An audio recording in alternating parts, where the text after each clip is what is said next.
ንጉስ አድርጎ ፈጠረው ማለት ነው። ሌላ ምንም ትርጉም የለውም። ይህንን የእግዚአብሔር አምሳያና አርአያ የሆነ ሰው ልጅ አርአያና ምሳሌውን ሳይሆን እግዚአብሔር ራሱን መሆን ፈለገ። ወይም ደግሞ በሰይጣን አሳሳችነት የእግዚአብሔርን ክብርና ዙፋን ወይም ደግሞ የእግዚአብሔር ኃይልና የእግዚአብሔር ክብርን ተመኝቶ በሰይጣን ተንኮል ተታለው ማለት ነው። ከዚች ዕፀ በለስ ብትበላ ሞትን ትሞታለህ ያለውን እግዚአብሔር ትእዛዝ አለ። ዲያብሎስ ደግሞ አይ ከዚህ ዕፀ በለስ ብትበላ እኮ ሞትን የምትሞት ሳትሆን ሁሉን አዋቂ ነው የምትሆነው እንደ እግዚአብሔር አለ። የሰው ልጅ ምን ፈለገ ማለት እንደ እግዚአብሔር መሆንን ፈለገ ማለት ነው። እንደ እግዚአብሔር መሆንን ያንን እንደ እግዚአብሔር መሆን ፈልጎ ዕፀ በለስን በላ። የእግዚአብሔርን ቃል አላምንም ብሎ እግዚአብሔርን አላምንም ብሎ የማንን ቃል አመነ ማለት ነው? የዲያብሎስን ቃል አመነ። በጣም ይገርማል። አሁን በዘመናችንም እንደዚህ እኮ ነው እየተካሄደ ያለው። እግዚአብሔር ያዘዘውን በመጻሕፍቱ ያዘዘውን ትቶ የሆነ አንድ ሙስሊም ወይም ደግሞ አንድ የቴስት መጽሐፍ ቅዱስን የሚናገረው ወይም ደግሞ መጽሐፍ ቅዱስ እንዲህ ይላል ወይም ደግሞ ከራሱ ሐሳብ ተነስቶ እንዲህ ይናገራል ወይም ደግሞ ዓለም እንደዚህ ነው የተፈጠረው ብሎ ሲናገር የሰው ልጅ ያምናል። መጽሐፍ ቅዱስን ሳይሆን የሆኑ የሰው ስራዎች ወይም ደግሞ የሰው ፈጠራዎች ምናምን የሆኑ ነገሮች ይከተላል፣ ያምናል ማለት ነው። የእግዚአብሔር ቃል ያለውን ከመቀበል ይልቅ ሰው ያለውን ወይም ደግሞ የሆነ ፈረንጅ ያለውን ለማመን በጣም የቸኮለ ነው የሰው ልጅ እና ልክ እንደዚያ እግዚአብሔር አምላክ ያዘዘውንና ዲያብሎስ ያዘዘውን ሲያነጻጽር የዲያብሎስ አመነው ማለት ነው። ይሄን ብትበላ እኮ አምላክ ነው የምትሆነው ሲለው አምላክነትን ሽቶ ያንን ዕፀ በለስ ኦፍ ኮርስ ሔዋን የበላችሁ ሔዋን በልታም ለአዳም ስላበላችሁ ማለት ነው። ይሄንን ትልቁን የእግዚአብሔር ትእዛዝ ያጠፋውን የሰው ልጅ እግዚአብሔር እንደተናገረው ለቃሉ የሚታመን ጌታ ነው። ስለዚህ ሞትን ትሞታለህ እንዳለው ማለት ነው። በሰው ልጆች ላይ የሞት ሞት መጣ ማለት ሞተ ስጋ በሞተ ነፍስ ማለት ሞተ ስጋ በሞተ ነፍስ መጣበት። ይህ ሞተ ስጋ በሞተ ነፍስ የመጣበትን የሰው ልጅ ሊያድነው የሚችለው ማን ነው? ወደ ባህሪው ዘልቆ ሞት ገባበት የሰው ልጅ የእግዚአብሔርን ትእዛዝን በመተላለፉ ወደ ሰው ልጅ ምን ዘልቆ ገባ ማለት ነው? ሞት ዘልቆ ገባ። ይህ ወደ ሰው ልጅ ባህሪ ዘልቆ የገባው ሞት ሊያስወግድ የሚችለው ማን ነው ማለት ነው? መልአክ አይደለም፣ ነብይ አይደለም፣ ሌላ ፍጥረት አይደለም ማለት ፍጥረት ሆኖ በባህሪያችን የመጣውን ሞት ሊያስወግድ የሚችል ከዛ ደግሞ ህይወትን ሊሰጠን የሚችል ማንም ፍጥረት የለም። በሰው ልጆች ላይ ሞት ነው የመጣው። ያንን ሞት ሞቶ ከዛ በኋላ ደግሞ ህይወት ሊሰጥ የሚችል ፍጡር የለም። ምን እያልኩ ፍጡር የለም ነው እያለ ያለ ነው። ስለዚህ ይህንን ሊያደርግ የሚችለው ፈጣሪ ብቻ ነው፣ እግዚአብሔር ራሱ ብቻ ነው ማለት ነው። በሰው ልጆች ባህሪ ዘልቆ የገባውን ሞት ነቅሎ ሊያወጣ ከዛ ደግሞ ህይወት ሊሰጣቸው የሚችል ሞትን ማስወገድ ብቻ ሳይሆን ህይወትንም ጭምር መስጠት የሚቻለው እግዚአብሔር ብቻ ነው ማለት ነው።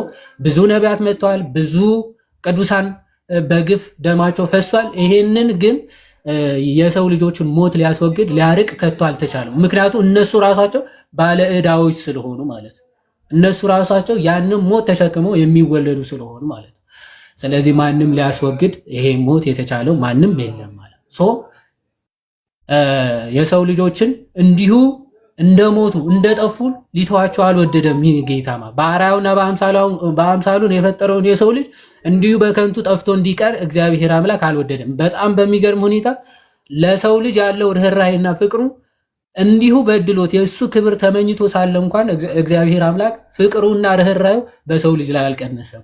ቅዱስ ዮሐንስ አፈወርቅ ይህንን ሲፈታ እግዚአብሔር አምላክ አዳምን ከዕፀ ሕይወት እንዳይበላ ከገነት ይውጣ የሚለውን ኃይለ ቃል ሕያውም ሆኖ እንዳይኖር ከዕፀ ሕይወት እንዳይበላ ከገነት ይውጣ የሚለውን ቃል የእግዚአብሔር ፍቅሩና ርኅራኄውን በሰው ልጅ እንዳልጠፋ የሚያጠይቅ ነው ይላል። አሁን ከዕፀ ሕይወት እንዳይበላ ከገነት ይውጣ የሚለው እንዴት ነው ርኅራኄ የሚያሳየው ሊል ይችላል የሰው ልጅ ማለት። በእርግጥም በሚገባ ሁኔታ አሁን በሰው ልጅ ላይ ዘልቆ የገባውን ሞት በባህሪው ዘልቆ የገባውን ሞት እንደዛ በጎሰቆለ ባህሪው ያንን ዕፀ ሕይወት ቢበላ ሟቲ በሆነ ባህሪው ዘላለማዊ ሆኖ እንዲቀጥል ያደርገዋል ማለት ነው።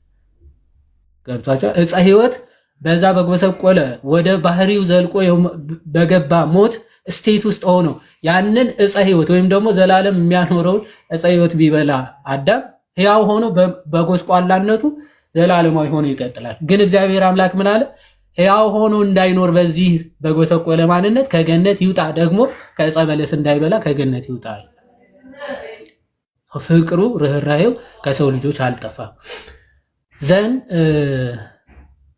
ስለዚህ የሰው ልጆች ላይ የፈረደው ፍርድ ምንድነው? ሞትን ትሞታለህ ነው። ከዚህ ዕፀ በለስ ከበላ ዕፀ በለሱን በላ አይደለ? ሞት ተፈረደበት። ስለዚህ እግዚአብሔር ምንድነው ማድረግ ያለበት? እንግዲህ እግዚአብሔር በባህሪው ቸር አምላክ ነው፣ ወይም ደግሞ ይቅር ባይ ጌታ ነው። ቸርነት የባህሪው ገንዘቡ ነው። እግዚአብሔር ቸር ነው ሲባል ደግሞ የእውነተኛ ዳኛነቱን ደግሞ የሚሽር አይደለም። ቸርነቱ እውነተኛ ዳኝነቱን የሚሽር አምላክ አይደለም ማለት ነው። እውነተኛም ዳኛ ነው፣ የፍቅር አምላክ ይቅር ባይ ጌታም ነው ማለት ነው።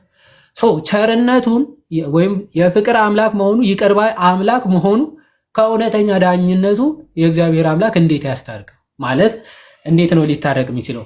አዳምን ቅድም የመጣው ጥያቄ አሁን እዚህ ይመለሳል ማለት አዳምን በበላ ጊዜ ይቅር ባይ አምላክ እንደመሆኑ በቃ ይቅር ብያለሁ ኃጢአት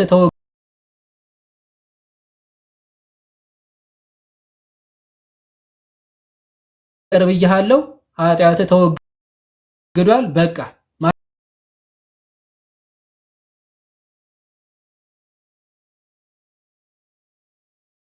ካልሆነ በስተቀር ማስወገድ አይችልም አንልም። ምክንያቱም ኃያል ጌታ ሁሉን ቻይ አምላክ ስለሆነ ማለት ነው። ግን ኃጢአት ተወግዶልሃል ተሰርዮልሃል ቢለው ቢወገድ ይችላል። ግን የፈረደው ፍርድ እውነተኛ ዳኛ የሚለው ወይም ደግሞ እግዚአብሔር አምላክ እውነተኛ ዳኛ ነው የሚለው ያፈርስበታል። ምክንያቱም ብትበላ ሞትን ትሞታለህ ብሎት ነበር። ይቅር ብያለሁ ቢለው ሞት ትሞታለህ ያለው አዎ በቃ አልተከናወነም አልተፈጸመም ማለት ነው። እውነተኛ ዳኝነቱ የለም፣ አስቀድሞ የተናገረውን አይፈጽምም ማለት ነው። ፕላስ ደግሞ ሰይጣን በሰው ልጆች ላይ ምን ያመጣል መሰለህ? እግዚአብሔር አምላክ ደግሞ አሁን ሌላ ኃጢአት ወይም ደግሞ ይህን ምኞት ራሱ እንመኘው ብለው ቢፈጽሙት ያው እግዚአብሔር እኮ ዞሮ ዞሮ ከዚህ በፊትም እንዲህ ብሎናል፣ ለቃሉ ታማኝ አይደለም፣ ስለዚህ ኃጢአት ብንፈጽም ዞሮ ዞሮ አይቀጣንም ወደሚል የእግዚአብሔር ቸርነትን ብቻ በማሰብ ፍርዱን መርሳት መዘንጋት ይመጣል ማለት ነው። ስለዚህ ቸርነቱን እንዳለ ሆኖ እውነተኛ ዳኝነቱ ግን አይፈጸምም ማለት ነው። አይፈጸምም። በቃ ፈርጄ ባለው እንዳትበላ ብዬ ነበረ፣ በልተሃል፣ ከበላህ ደግሞ ሞት ትሞታለህ ብዬ ነበረ፣ ስለዚህ ይፈጸማል ፍርዱ አስቀድሜ ነግሬሃለሁ፣ አያገባኝም ማለት ይችላል። ምክንያቱ አስቀድሞ ከማድረጉ በፊት ምን ብሎታል? እንዳትበላ በበላ ጊዜ ሞትን ትሞታለህ ብሎታል። ስለዚህ እንደዛ ብሎ ፍርዱን ፈርዶ ዝም ቢል እግዚአብሔር አምላክ የሰው ልጅ ሟቲ ጠፊ አፈር ትቢያ ሆኖ መቅረብ ይቀራል ማለት ነው። ስለዚህ የእግዚአብሔር እውነተኛ ዳኝነት ተፈጸመ፣ ግን ቸርነቱ ይቅርባይነቱ ግን የለም ማለት ይቅርባይ አይደለም ማለት ነው። ስለዚህ ይህ ፍቅር ይህ ቸርነት ከእውነተኛ ዳኝነት እንዴት አድርጎ ያስታርቀው እግዚአብሔር አምላክ? ያው ዘፍጥረት ምዕራፍ 3 እንዲህ ብሎ በሚያጸናና ቃል ለማን ተናገረው? ለአዳም ተናገረው እግዚአብሔር አምላክ። አዳም ወይም ደግሞ ሰው ክፉና ደጉ ለማወቅ ከኛ እንደ አንዱ ሆነ ብሎ አስቀድሞ እግዚአብሔር አምላክ ራሱ ሰው ሆኖ የተመኘውን በጣም የሚገርመው እግዚአብሔር አምላክ ይቅር ሲል የሆነ ቅንጥብጣቢ ሆኑ እንደው ቢበድለኝ የሆነ ነገር ቂም ልቋጥርበት ብሎ ይቅር የሚል አምላክ እንዳልሆነ ይቅር ሲል ፍጹም ይቅርታን የሚሰጥ አምላክ እንደሆነ ሲያጠይቅ ምን አለ? አዳም ምን ፈልጎ ነበረ ዕፀ በለስን የበላው? የአምላክነትን ክብር አይደል? ምን አደረገ እግዚአብሔር አምላክ? ሰው ሆነና አዳም የተመኘውን ሁሉ ሰጥቶ ይቅር አለ ማለት። አዳም የተመኘው አምላክ መሆንን ነበር የተመኘው። እሱ ሰው ሆነና የአዳም ሰውነትን የአምላክነትን ክብር ሰጠው፣ ተዋህዶ አምላክ አድርጎ። ለዛ ነው ሰው ክፉና ደጉን ለማወቅ ከኛ እንደ አንዱ ሆነ ብሎ አስቀድሞ ቃል ስጋ ሆኖ የሰው ልጆችን ሞት ራሱ ተቀብሎ ፍርዱ በራሱ ላይ አኑሮ ከዛ በኋላ ደግሞ ሕይወት እንደሚሰጣቸው ቃል የገባበት ቃል ኪዳን። ስለዚህ ሞቱ በራሱ ላይ ወይም ደግሞ የእግዚአብሔር ፍርድ ወይም ደግሞ በሰው ልጆች ላይ የተፈረደውን ፍርድ ወለ እግዚአብሔር ራሱ የሰው ልጆችን ስጋ ተሸክሞ ሞታቸውን ሞቶ የእርሱ ሕይወት ደግሞ ሊሰጣቸው ቃል ገባላቸው ማለት ነው። እውነተኛ ዳኝነቱ ከይቅር ባይነቱ አስታርቆ በእንደዚህ አይነት መልኩ የሰው ልጆችን ይቅር ሊላቸው ወደደ ማለት ሰው አምላክ ሰው መሆን ያስፈለገበት ዋነኛው ምክንያት ይሄን። ከዛ ደግሞ እውነተኛ ፍቅሩን ለማጠየቅ ማለት ነው። ፍቅር ነው እግዚአብሔር ፍቅር ነው ሲባል የሆነ በማስመሰል ወይም ደግሞ ሌሎች ጣዖታት እንደሚባሉት ወይም ደግሞ የሆነ ለምሳሌ ሙስሊሞችን ብንወስድ አላህ እንዲወዳቸው ሙስሊም ከሆኑ ብቻ ነው የሚወዳቸው ወይም ደግሞ ፍጥረት አክቹአሊ በእነሱ አስተምሮ ማለት ነው። እግዚአብሔር ግን የራሱ ፍጥረቶች ስለሆነ ባይዘው ሌሎቹ ጣዖታት የራሳቸው ተከታይ ብቻ የሚወዱት ለምን መሰላቸው? ኦፍ ኮርስ እነሱ እውነተኞች አማልክት ስላልሆኑ ጣዖታት ስለሆኑ የእነሱ ፍጥረታት ስላልሆኑ በቃ እናንተን ማለት የተከተላቸው ወደ እነሱ የስህተት ጎዳና የተከተለውን እንወድሃለን ይሉታል። ፎርዳት ማተር በቃ በእነሱ ስህተት መንገድ ስለሄደላቸው ማለት ልክ ሰይጣንም ይሄ የምርጫ ቅስቀሳ እንደሚያደርገው አሁን ማለት ሀብት ይሰጣል አይደለ? በስህተት መንገድ ወይም ደግሞ የስህተት መንገድ ጎዳናው ሰፊ ነው ሲባል በዚህ ዓለም ተድላ ደስታ ምናምን ያለው የሚያብለጨልጩ ነገሮች እኮ ያሳያል በማሳየት ደረጃ ኦኬ፣ በማሳየት ደረጃ ግን መጨረሻው ግን የት ነው? ጥፋት ነው የሚወስድ ማለት። እግዚአብሔር ግን እንደዛ አይደለም። አስቀድሞ ጠባብ መንገድ ያሳያል። ያንን ጠባብ መንገዱን አልፈ ስትገባ ግን ወደ ሰፊውና ዘለዓለም ተድላና ደስታ ወዳለበት መንግስት ነው የሚያስገባ። የሰው ልጆችን ሁሉ ፍጥረታትን ሁሉ የሚወደው ጌታ የእነርሱን ምን ስጋቸውን ወይም ደግሞ የእኛን ስጋ ባህሪ ነስቶ ሞታችንን ሞቶ የእርሱ ሕይወት ደግሞ ለእኛ ሊሰጠን ሰው ሆነና ፍጹም ፍቅሩ ለሰው ልጆች ሁሉ ገለጠ።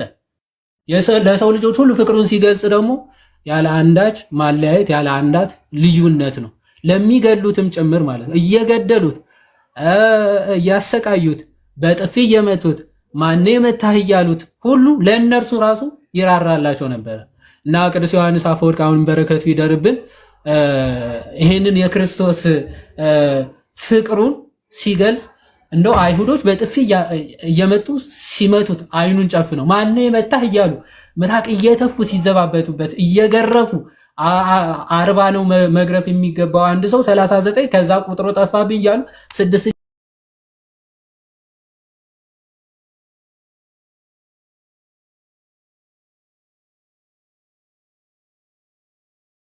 ይሄን ሁሉ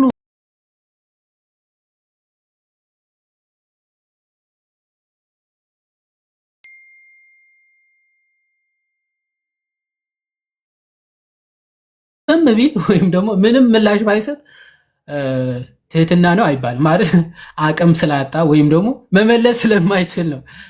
ስለዚህ የአቅም ጉዳይ ነው ሰውየውን እንዲቀጠቀጥ ያደረገው ወይም ደግሞ እንዲደበደብ ያደረገው። በአንጻሩ ደግሞ ለምሳሌ ህፃናት ልጆች አሉ አይደለ? ወላጆቻቸውን ይዘው በጥፊ ቢመቷቸው በቦክስ ቢመቷቸው ለምሳሌ ቢያደሟቸው ወላጆቻቸውን ኧረ በለው አደማኝ ብለው አባትየው ወይም ደግሞ እናትየው መታት አፈር ድሜ ታበለዋል ሳታበላው ከምን የተነሳ በአቅም በጉልበት እሱ ስለሚበልጣት ወይም ስለሚበልጠው አባትየውን አይደለም። ምንድነው ፍቅር የአባትየው ወይም የእናትየው ፍቅር ለልጃቸው ያላቸው ፍቅር ልጃቸው ማለት እያደረገ ካለው አክሽን በላይ ስለሆነ ማለት አይደለ? የእናትየዋ ፍቅር ለልጇ ያላት ፍቅር ልጇ ከሚመታት ምት በላይ ስለሆነ ልጇ ላይ ምንም አይነት ነገር አታደርግም። ልክ እንደዚያ ክርስቶስም አይሁዶች እንደዛ በጥፊ ሲመቱ ሲያንገላቱ ሲደበድቡት ዝም ያለው ሙስሊሞች እንደሚሉት አቅም አጥቶ አይደለም። ምክንያቱ አቅሙ አስቀድሞ አሳይቷቸዋል። ምን ሊይዙት በጎራዴ በጦር ኦኬ በችቦ ተሰልፈው ወታደሮች ይዘው ወንበዴ እንደሚይዝ ሲመጡ ዮሐንስ 18 ላይ ምንድነው ያለው? ማንን ትፈልጋላችሁ? ወጥቶ ሊይዙት እንደመጣ አውቆ ወጣና ምን አላቸው? ማንን ትፈልጋላችኋል? የናዝሬቱ ኢየሱስን። እነሆ እኔ ነኝ፣ ያው እኔ ነኝ ሲላቸው ሁሉም ወደፊታቸው ወደቁ ነው። ወደኋላ ራሱ ወደፊት ኦኬ፣ ወደፊት ወደቁ። ኃይሉን ስልጣኑን እንዲያሳይቷቸዋል። ያለ እርሱ ፈቃድ አንዳች ማድረግ እንደማይቻላቸው ክርስቶስ አስቀድሞ አሳይቷቸዋል። ከዛ በኋላ እኔ ነኝ ያልኳቸው እንግዲህ እነዚህን ተዋቸዋል። ሐዋርያቶቹን አትያዟቸው፣ ይኸው እኔ ነኝ በገዛ ፈቃዱ ራሱን አሳልፎ ሰጣቸው ማለት ሶ የአቅም ጉዳይ አይደለም ክርስቶስ ያደረገው ማለት። ታዲያ ስለምንድን ነው? ስለ ሰው ልጆች ፍቅር ሰሃቦ ለወልደ ኃያል እመንበሩ ወአጽሖ እስከ ለሞት ፍቅር ታላቁ ኃያሉን ወልድን ከመንበሩ ከዙፋኑ አውርዶ እስከ ሞት ድረስ አደረሰው። ፍቅር ብቻ ኦኬ፣ ለሰው ልጆች ካለው ፍቅር የተነሳ ስለዚህ ፍቅር አገብሮት ይሄን ሁሉ አድርጓል ጌታችን ማለት ነው። ሰው ሆኖ ማዳን ያስፈልገው ለሰው ልጆች ያለው ፍቅር ለማሳየት ለማጠየቅ ማለት ነው። ከዚህ አንጻር አምላክ ሰው ሆኖ መጥቷል፣ አድኖናል ብለን እናምናለን። ነገረ ስጋዊ ወይም የተዋህዶ ነገር ደግሞ እንዳላበዛ ጋዲ አንተ ሄድበት። እግዚአብሔር ይስጥልኝ። ቃሎት ያሰማልን ብሮስኪ። በጣም ደስ በሚል ሁኔታ እውነት ለማውራት በጣም በቃ ይሄ ቅድም እንዳልኳችሁ ለምን አምላክ ለምን ሰው መሆን አስፈለገው የሚለውን ነገር ዮሐዴ እንግዲህ በደንብ አብራርቶታል። በተቻለ መጠን ያው ጆሮአችሁን ልባችሁንም ወደዚህ አድርጎ መስማት ነው። ቃሎት ያሰማልን ብሮስኪ። የእግዚአብሔር ፍርድና የእግዚአብሔር ምሕረት እንዴት ነው? ኦኬ፣ እግዚአብሔር አምላክ እውነተኛ ፈራጅ ነው። ከሎጂክም አንጻር ዮሐዴ እንደውም አብራርቶላችኋል ቅድም። እዚህ ላይ ምንም የምጨምር ወይ ዮሐዴ ነው ያልኩት እና የእግዚአብሔርን ፍርድ እና የእግዚአብሔርን ምሕረት ሁለቱን አንድ ላይ እግዚአብሔር አምላክ እንዴት ፐርፌክትሊ አላይን እንዳደረጋቸውና በዚህ ውስጥ ደግሞ ለሰው ልጅ ያለውን ፍቅር እግዚአብሔር አምላክ በምን መልኩ አሳየ የሚለውን ነገር ለምን ሰው መሆን አስፈለገው የሚለውን ነገር ዮሐዴ እጥር ምጥን ባለ መልኩ በጣም ደስ በሚል ሁኔታ አብራርቶልናልና ብሮስኪ በጣም እናመሰግናለን። መጨረሻ ላይ እንደውም ወልድ ዮሐዴ ልክ ሲናገር ወልድን ፍቅር ሳበው የሚለው መዝሙር ጭንቅላቴ ላይ መጣ እንዳጋጣሚና። እሺ ናቱ ሰላም ብለን ብሮስኪ ዲያቆን ናታን እንኳን ደህና መጣ። የጠፋ ሰው ይላል። እንዴት ናችሁ? ቃሎት ያሰማልን። ዮሐዴ ጋዶ አንተ ራስህ እንኳን ደህና መጣ። እንዴት ናችሁ? ሁላችሁንም ሰላም ብያለሁ። አለሁ እግዚአብሔር ይመስገን። እታችም ያላችሁ ላይም ያላችሁ ሁላችሁንም ሰላም ብያለሁ። አንተ ዮሐዴ ጋዶ እንኳን ደህና መጣ። ናትሻ እንኳን ደህና መጣ። እናቱ ሜቢ እዚህ ላይ አሁን ዮሐዴ አምላክ ለምን ሰው ሆነ አለ አይደል? ናቱ ማውራት ትችላለህ? ሀሳብ እንድሰጥ አንድ ርዕስ ልስጥ። እሺ 10 ደቂቃ። እሺ እስከ እንትን ቀጥል አንተ። እሺ እኔ አንዳንድ በቃሽ በኋላ ላይ ሜቢ ዮሐዴ ኦርደሩን እንዲናደርገው በቃ ሜቢ እሱ ከአለ አይደል ተዋህዶ ላይ ዲቴል ነገሮች ላይ ሜቢ ተዋህዶ ራሱ ባይሰልፍ ዮሐዴ ሰፋ ያለ ኮንሰፕት ስለሆነ እነዚህ ጉባኤያት ላይ ምን ተፈጠሩ የሚለውን ነገር አብረን አንስተን እንደውም ሌላ ራሱን የቻለ አንድ ቶፒክ ብንይዝ አንድ ሴሽን ብንይዝ መልካም ይመስለኛል። አይመስልም ዮሐዴ? ኦፍ ኮርስ አዎ። በእርግጥ ተዋህዶ ራሱን የቻለ አንድ ቶፒክ ምናምን የሚፈልግ ነው። ከሄሬሲው ራሱ በጣም ብዙ ሄሬሲዎች ስላሉ እሱ ራሱ አንድ ቶፒክ የሚወስድ ነው። በቃ እንደዛ ማድረግ እንችላለን። በቃ እንደዛ እናድርግና ዮሐዴ በድጋሚ ቃሎት ሀሳብ እኔ አንዳንድ ነገሮች እሺ ኮሜንቱን ኦፍ እናደርጋለን እንደተለመደው። እሺ ኦኬ ምንድነው አሁን ዮሐዴ ቅድም ነገር አጠር ዛሬ መግቢያ ስለሆነ እንዳልኳችሁ ከዛ ራሱን ችሉ ደግሞ ከዚህ በፊት ኦፍ ኮርስ የዳሰስናቸው ቶፒኮች ሊሆኑ ይችላሉ። አምላክነቱን በደንብ ከመጽሐፍ ቅዱስ በደንብ በቃ የዲቪኒቲ ኦፍ ክራይስት ላይ ራሱ በደንብ መሰራት አለበት እዚህ ቲክቶክ ላይ ኢቭን ካሁን በኋላ የክርስቶስ አምላክነት ላይ እንትን ስንል በቃ አሁን አንዳንዴ እንዴት ነው በቃ ሰዎች እንደው የተለመዱ አሁን በጣም ይሄ እንዴት ነው የተለያዩ ሄረሲዎችን ወይ ደግሞ ምንፍቅናዎችን የሚያነሱ ሰዎች የቃላት ጨዋታ ውስጥ ሁሉ ተገብቷል። እንደምታውቁት በጣም የቃላት ጨዋታ ውስጥ ለምሳሌ የሆነ ግሪኩ ላይ በሉ እንግሊዘኛው ላይ በሉ ቃሉ እዚህ ጋር እንዲህ ነው በቃ እንደዚህ አይነት የቃላት ጨዋታዎች ላይ ስለተገባ ካሁን በኋላ ዲቪኒቲ ኦፍ ክራይስት ወይ ደግሞ የክርስቶስን አምላክነት ስናነሳ ኢቭን ከቃላቱ ጭምር ማለት አሁን ለምሳሌ በአማርኛው አምላክ ተብሎ ስለተጻፈ ምናምን ብቻ አይደለም። ኦኬ ኦሪጂናል ቃሉ ራሱ ምንድነው የሚለው እነዚህ ነገሮችን ዲቴል በደንብ ብሬክዳውን እያደረገን ሐሳቦችን የምናነሳ ይሆናል እግዚአብሔር በረዳና ባገዘን መጠን። ነገር ግን አምላክ ሰው ሆነ ለምን ሰው ሆነ የሚለው ነገር ላይ ዮሐዴ በቂ ማብራሪያ ሰጥቷል። አምላክ ሰው ሆነ ስንል ይሄ መጽሐፍ ቅዱስ ላይ ያለ ነገር ነው። ለብዙ ሰዎች ይሄ ሁሉን ቻይ የሆነው አምላክ ሰው ሆነ። እንዳትረሱ ሰው ሆነ ስንል ቃል ስጋ ሆነ ስንል መሆን ሲባል መለወጥ አይደለም። ቃል ስጋ ሆነ ስንል ቃል ወደ ስጋ ተለወጠ እያልን አይደለም፣ ወይ ደግሞ መለኮት ወደ ስጋ ተለወጠ እያልን አይደለም። ኦኬ ቃል ስጋ ሆነ ብለን ስንናገር ኦኬ ቃል ስጋ ሆነ ስንል ምን እያልን ነው? በዚህ በዮሐንስ ወንጌል ያው ኦፍ ኮርስ ሁላችሁም ጥቅሱን ታውቃላችሁ። ቃል ስጋ ሆነ የሚለው ዮሐንስ ወንጌል ምዕራፍ 1 ቁጥር 14 ላይ በመጀመሪያ ቃል ነበረ፣ ቃልም በእግዚአብሔር ዘንድ ነበረ፣ ቃልም እግዚአብሔር ነበረ ብሎ ስለ ቃል ከተናገረ በኋላ ቁጥር 3 ላይ ምን ይላል? ሁሉ በእርሱ ሆነ። ሁሉ በማን የሆነው? በቃል። ቃል የተባለው ማን ነው? እግዚአብሔር ወልድ ነው። ሁሉ በእርሱ ሆነ። ሁሉ ከሆነውም ሁሉ አንዳች እንኳን ያለ እርሱ የሆነ የለም ተብሏል። ከሆነውም ሁሉ ገና እዚህ ጋር ሲጀምሩ አሁን ከስር መሰረቱ ባይዘው በጣም ቅዱሳን ሐዋርያት ማለት ነው አባቶቻችን በጣም በቃ ያው ኦፍ ኮርስ መጽሐፍ ቅዱስንም ሲጽፉ በመንፈስ ቅዱስ ምሪት ነውና በቃ እያንዳንዱ መጽሐፍ ቅዱስ ስታጠኑ ምን ስትሉ በተለይ የተለያዩ ምፍቅናዎችን የምትሰሙና የምታዩ ከሆነ በቃ እንዲህ በመዶሻ እየመቷቸው ነው የሚጥሏቸው። ለምሳሌ እንደው ዝም ብዬ እግረ መንገዴን አዲስ ለማድረግ እሺ እናት ወጣ መሰለኝ ድምጽ ይሰማል አንተሽ ሜቢ ነው እናት በደንብ ይሰማል ገድ እሺ ለምሳሌ እነዚህ የየሃዋ ምስክሮች የሚባሉ አሉ እንደምታውቋቸው፣ ወይ ደግሞ ጆቫስ ዊትነስ ራሳቸውን ብለው የሚጠሩ የየሃዋ ምስክሮች ምን አይነት ትምህርት የሚያስተምሩ ናቸው? እንደምታውቁት ብዙ ጊዜ ላይቭ ላይም ሐሳቡን አንስተነው ስለምናውቅ አብ ወልድን ፈጠረው በወልድ ደግሞ ዓለማትን ፈጠረ የሚል አይነት ትምህርት የሚያስተምሩ ሰዎች አሉ እንደምታውቁት። እና መጽሐፍ ቅዱሳችን ላይ ስንመጣ ግን የእግዚአብሔር ቃል ምን ብሎ ነው የሚነግረን ከተባለ ሁሉ በእርሱ ሆነ ከሆነውም አንዳች እንኳን ያለ እርሱ የሆነ የለም። ምን ሁሉ ማለት ኤቭሪ ክሪኤትድ ቲንግ እያንዳንዱ የተፈጠረ ነገር በሙሉ በማን ነው? በቃል ነው የሆነው። በማን ነው የሆነው? በቃል ነው የሆነው።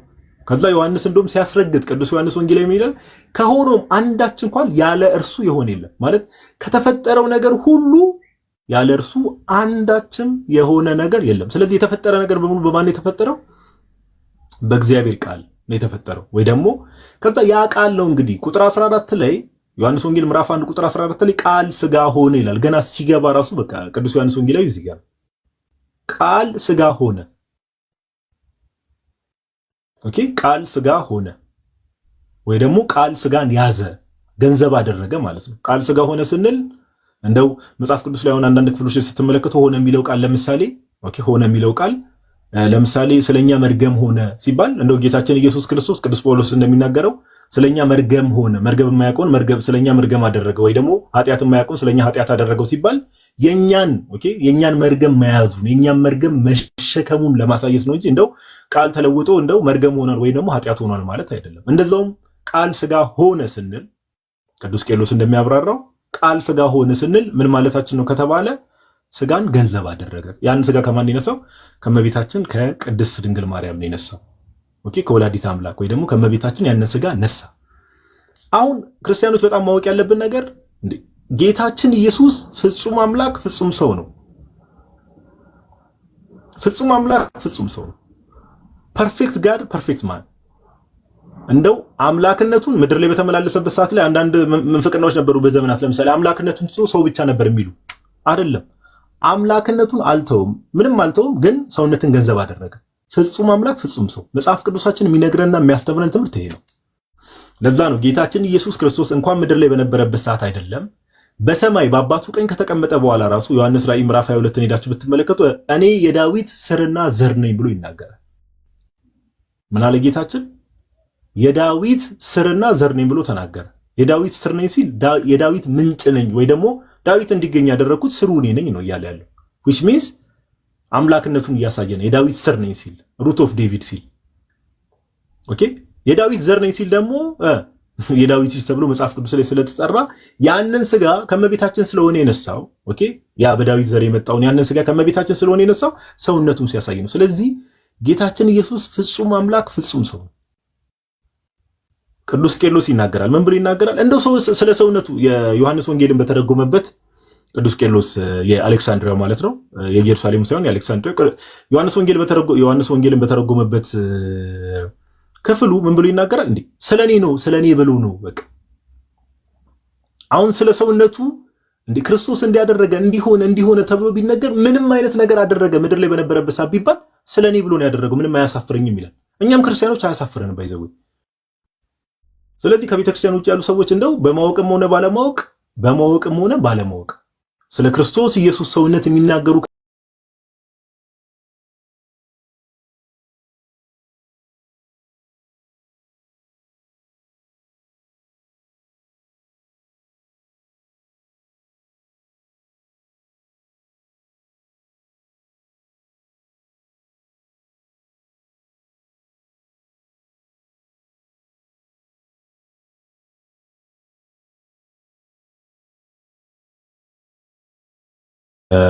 ከቁጥር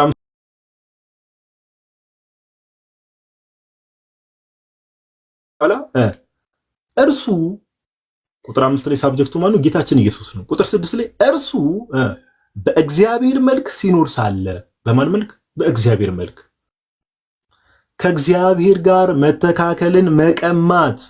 ኦኬ ሮበሪ ነው የሚለው እንግሊዘኛውን ሄዳችሁ ብትም መቀማት ነው ቃሉ ራሱ የሚለው ከእግዚአብሔር ጋር መቀማት ማለት ይቀርታ ከእግዚአብሔር ጋር መተካከልን መቀማት እንደሚገባ ነገር አልቆጠረውም። he did not consider it robbery to be equal with God ከእግዚአብሔር ጋር መተካከልን እንደመቀማት አልቆጠረውም። which means ቀለል ባለ ምሳሌ ላስረዳችሁ። እኔ ከአንተሽ ጋር መተካከልን እንደመቀማት አልቆጠርኩም ካልኩ ምን እያልኩ ነው? የምር ከአንተሽ ጋር እኩል ነኝ እያልኩ ነው። ስለዚህ ጳውሎስ ምን አለ? ከእግዚአብሔር ጋር መተካከልን እንደመቀማት አልቆጠረውም፣ እንደ ሮበሪ ወይ እንደ ዝርፊያ አልቆጠረውም። ለምን? እኩል ስለሆነ። ለምን? በእግዚአብሔር መልክ ሲኖር ነበረ። ሳለ ማለት ፓስት ቴንስ ነው። ያ በእግዚአብሔር መልክ ሲኖር የነበረው የእግዚአብሔር ቃል ኦኬ የእግዚአብሔር ልጅ ቁጥር 7 ላይ ይላል፣ ነገር ግን የባሪያን መልክ ይዞ በሰውም ምሳሌ ሆኖ ራሱን ባዶ አደረገ። አያችሁ፣ የባሪያን መልክ የተባለው እኛ ነን። በኃጢአት ወድቀን በኃጢአት ተጨማልቀን የሚያደነን ኦኬ የሰው ልጅ የሚያደነውን አካል ይፈልግ ነበር። ዮሐዴ ቅድም መግቢያ ላይ በደንብ አብራርቶላችኋል። የባሪያን መልክ ያዘ።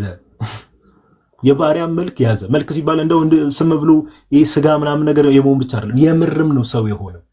ኦኬ በሰው ልጆች ውስጥ ገብቶ የነበረው ያንን በሽታ ጠራርጎ ሊያጠፋ ኦኬ ቃል ስጋ መሆን ነበረበት። ስለዚህ የባሪያን መልክ ያዘ። ስለዚህ እኛ ክርስቲያኖች ስለ ክርስቶስ ኢየሱስ ሰውነት ስንናገር መጽሐፍ ቅዱስ ፍጹም አምላክ እንደሆነ ሁሉ ፍጹም ሰው እንደሆነ ነግሮናል። ለዛም እኮ ነው እመቤታችንን ወላዲተ አምላክ የምንላት። ለዛ ነው የአምላክ እናት ቴዎቶኮስ ወይ ደግሞ የእግዚአብሔር እናት የምንላት። ለዛ ነው የምርም ጌታችን ኢየሱስ ፍጹም አምላክ ፍጹም ሰው ስለሆነ የማስመሰል ነገር አይደለም። የምርም ሰው ነበረ። ሰው ነበር ስንል ግን አምላክ አልነበረም ቢያልን አይደለም። ፍጹም አምላክ ፍጹም ሰው፣ ይሄ እንዳይረሳ።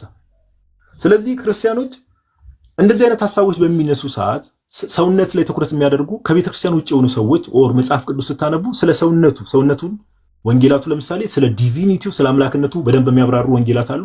ስለ ሰውነቱ ደግሞ የበለጠ የሚያብራሩ ወንጌላት አሉ። ኦኬ ለምሳሌ ከዲቪኒቲ አንጻር ከመለኮት አንጻር ከአምላክነት አንጻር የዮሐንስ ወንጌል በደንብ የክርስቶስ ኢየሱስን ዲቪኒቲና አምላክነትን የሚያሳይ ወንጌል ነው ከማርቆስ ወንጌል ጋር ኦልሞስት። ስለ ሰውነቱ ደግሞ ስንመለከት ማቴዎስ እና ሉቃስ ሞሮፍ እነዚህ ነገሮችን ያሳያሉ። ስለዚህ ስለ ሰውነቱ የሚነገሩ ክፍሎችን ስንመለከት እንደው ምንም ስለኔና ስለናንተ ብሎ ነው የባሪያን መልክ የያዘው። የምርም ሰው የሆነው ለዛ ነው። ቀደም ዮሐዴ ከእግዚአብሔር ፍቅር አንጻር እንዴት እንደሆነ አሳይቷል። ለምሳሌ መጽሐፍ ቅዱስ ላይ ሐዋርያት ቃል በቃል አምላክ እንደሆነ ሳይጠፋቸው አምላክነቱን ሳይረሱ ሰው ነበር እያሉ ለምሳሌ የናዝሬቱ ኢየሱስ ሰው ነበር እያሉ ጠርተውታል። ለምሳሌ የሐዋርያት ሥራ ምዕራፍ 2 ቁጥር 22 ላይ ላንብብላችሁ። አሁን እነዚህ ጥቅሶችን ማነሳላችሁ ለምንድን ነው? ከዚህ በኋላ እንደዚህ አይነት ጥቅስ ሲነሳ ኦረንት ሲል ግር የሚላችሁ ሰዎች እንዲህ ሰው ነበር ሲል አንዳንድ ሰው ሊደነግጥ ይችላል። አምላክነቱን ረስተውት አይደለም። ለምን? እነዚህ ራሳቸው ሐዋርያት ናቸው። በወንጌላቱም በመልእክቶቻቸው ስለ ክርስቶስ ኢየሱስ አምላክነት የእግዚአብሔር ልጅ እንደሆነ የባህሪ ልጁ እንደሆነ ኦኬ በስጋ ከመገለጡ በፊት ህልውና የነበረው እንደሆነ እነዚህ ራሳቸው ሐዋርያት ናቸው እኛን ያስተማሩ። እነዚህ ራሳቸው ሐዋርያት ደግሞ መልሰው ደግሞ ሰውነቱን ግን ዲና ያላደረጉ። የክርስቶስ ኢየሱስ አምላክነትን መካድ ምንፍቅና እንደሆነ ሁሉ የክርስቶስ ኢየሱስን ሰውነት መካድ ደግሞ ምንፍቅና ነው። እንዳይረሳ በደንብ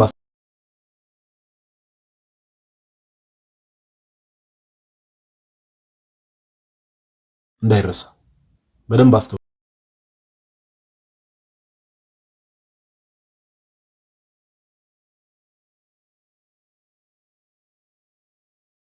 ራሳችሁ እንደምታውቁ የናዝሬቱ ኢየሱስ እግዚአብሔር በመካከላችሁ በእርሱ በኩል ባደረገው ተአምራትና በድንቆች በምልክቶችም ከእግዚአብሔር ዘንድ ለእናንተ የተገለጠ ሰው ነበር ይላል።